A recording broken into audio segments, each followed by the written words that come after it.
Only on Urban Clip. This is how we do it. This is how we do it. La, la, la, la, la. Salut Hervé Boloubeux. On fait aussi en Ola Sirata.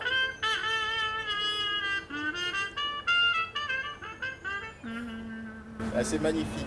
Salut aussi à Ake Jean.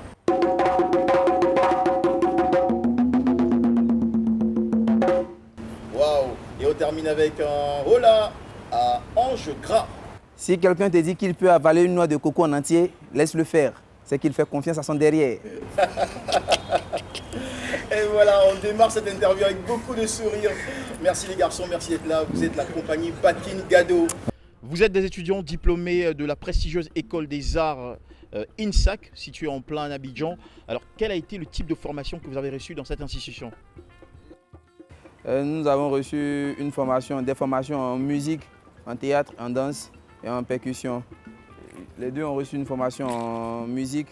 Ils ont obtenu un master en musique et lui, il prépare un master en chorégraphie. Moi, j'ai obtenu un master en art de la scène et production théâtrale. Alors, comment décrire votre discipline qui est assez atypique, hein? C'est un mélange de sonorités, de proverbes africains, d'humour, d'interprétation, de résonance à la fois éclectique. Nous, on fait du conte musical. Et le conte, c'est un art ancestral et il est accompagné de la musique. Aujourd'hui, les gens n'arrivent pas à définir le conte comme il se doit. Le conte a perdu une valeur en Côte d'Ivoire. Et nous venons avec le conte, mais avec une autre manière de raconter.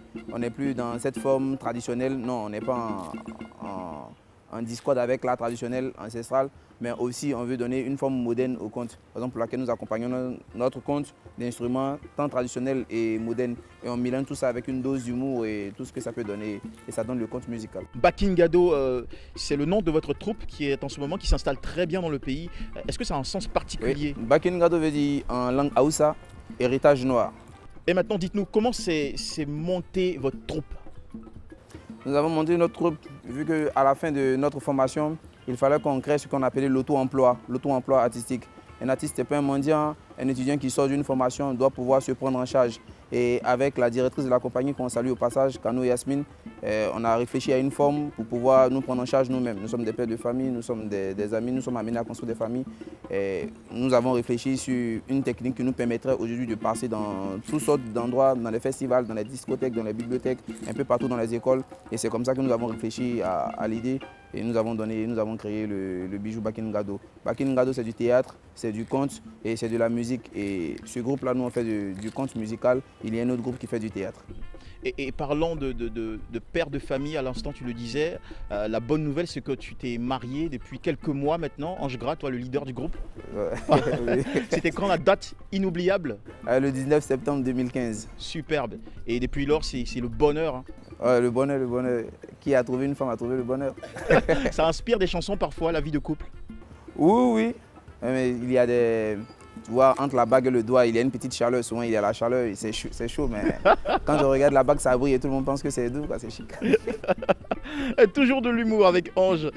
Il y a eu un parcours pour votre groupe depuis la création en 2014 jusqu'à ce jour. Nous sommes en pleine année 2016. Et comment vous avez vécu ces 2 années-là?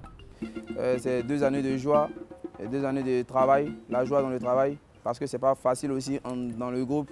Il y a toujours des discussions, il y a toujours des mésententes, mais seulement au niveau du travail. On ne s'entend forcément pas sur ce qu'on doit jouer, mais à la fin, c'est le travail. On fait des veillées de répétition qui nous amènent souvent à 4 h du matin, 5 h du matin.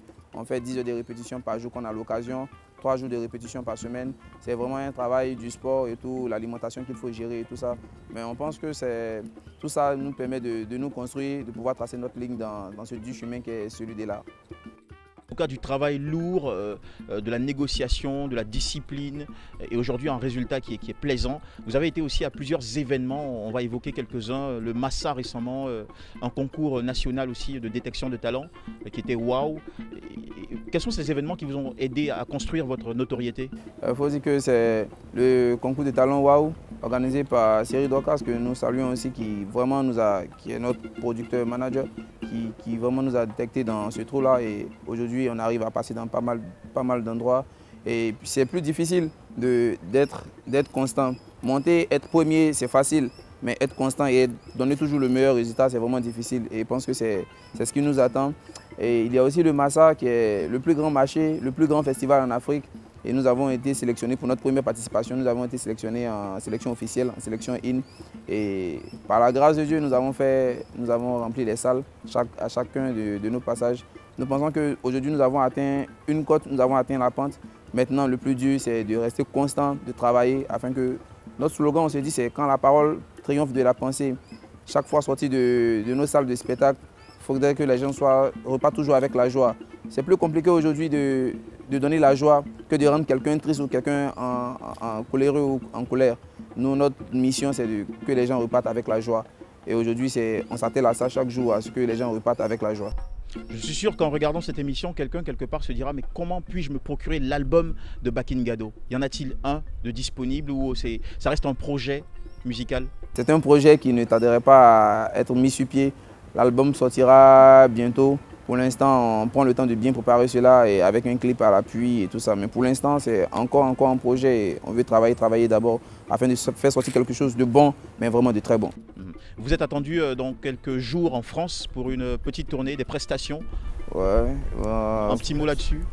Pour l'instant, on ne peut pas bien se prononcer parce que après le Massa, c'est des contacts qu'on a eus et tout. Il faut finaliser les dossiers, il faut être en accord avec les gens, discuter avec eux. Mais je pense que ça ne saurait tarder. Il y a la France, il y a d'autres pays qui se signalent et on pense que ça va se faire. On remet tout entre les mains, de bonnes mains, tout en de bonnes mains et on pense que ça va se faire. En tout cas, on est très fiers de vous, raison pour laquelle j'ai tenu à vous inviter dans cette émission pour nous donner aussi votre musicalité. Et tout ce qu'on peut vous souhaiter, c'est une pluie de fraîche grâce, de bénédiction, de baraka pour le reste de votre carrière, vraiment.